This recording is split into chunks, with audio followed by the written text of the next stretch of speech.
Bismillahirrahmanirrahim. Assalamualaikum warahmatullahi wabarakatuh. Innal hamdalillah wassalatu wassalamu ala Rasulillahi amma ba'd. Kaum muslimin rahimakumullah.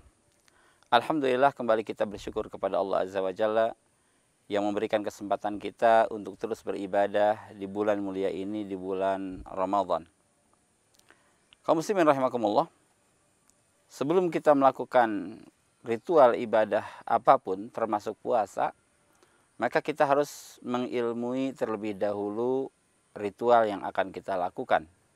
Imam Bukhari rahimahullah membuat satu bab di dalam kitab sahihnya, bab al-ilmu qabla al-qaul wal amal. Ilmu itu harus ada sebelum perkataan dan amal perbuatan. Di kesempatan kali ini insya Allah kita akan mengenal tentang rukun-rukun puasa. Apa itu rukun puasa dan apa saja rukun puasa? Nah, rukun puasa ini ada dua. Yang pertama, niat. Yang kedua, menahan diri dari hal-hal yang membatalkan puasa. Nah, niat ini yaitu kita memaksudkan bahwa puasa kita harus karena Allah Azza wa Jalla. Ikhlas karena Allah Subhanahu wa Ta'ala. Bukan karena yang lainnya. Dan niat ini sangat penting sekali kedudukannya. Sebab Rasulullah SAW bersabda, innamal a'malu binniyat. Sesungguhnya setiap amal perbuatan itu tergantung niatnya. Niatnya karena Allah maka akan diterima oleh Allah Azza wa Jalla. Niatnya karena yang lain maka tidak akan diterima oleh Allah Subhanahu wa Ta'ala.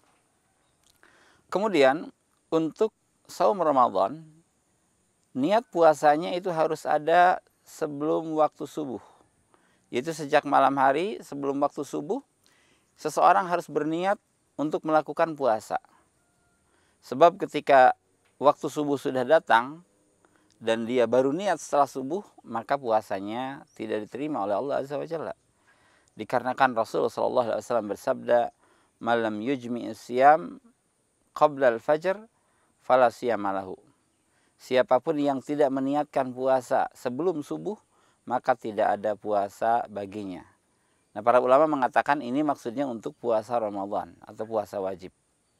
Adapun puasa sunnah, maka seseorang boleh berniat walaupun sudah muncul matahari, sudah datang fajar, dengan syarat sejak subuh dia belum makan apa-apa, belum minum apa-apa.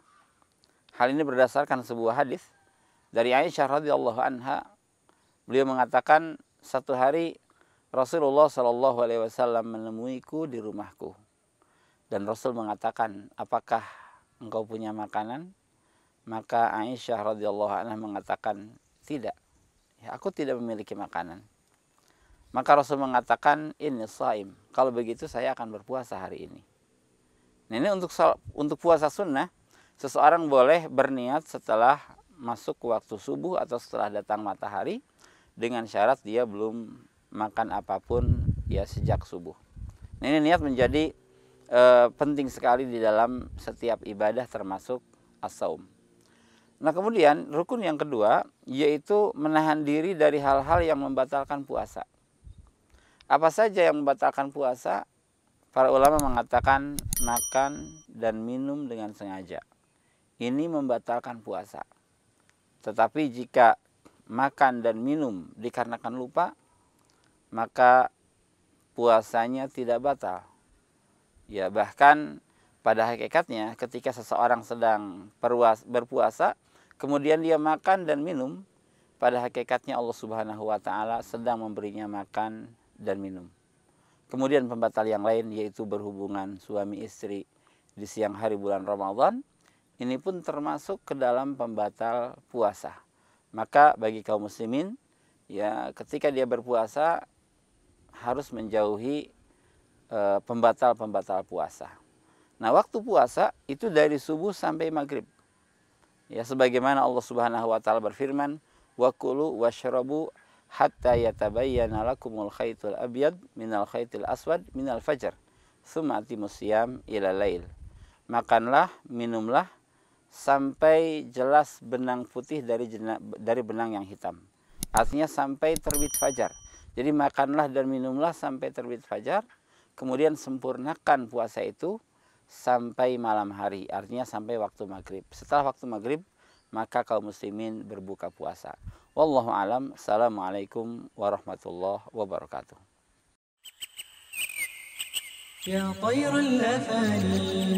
SMP Al-Hidayah Bogor membuka pendaftaran peserta didik baru.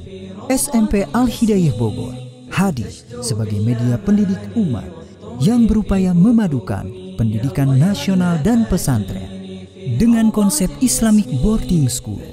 Dengan tenaga pengajar lulusan dari dalam dan luar negeri, SMP Al-Hidayah Bogor memiliki program unggulan di antaranya program tahfidz Quran, hafalan hadis, pembiasaan puasa sunnah, pidato bahasa Inggris dan Arab, serta pengetahuan umum yang proporsional.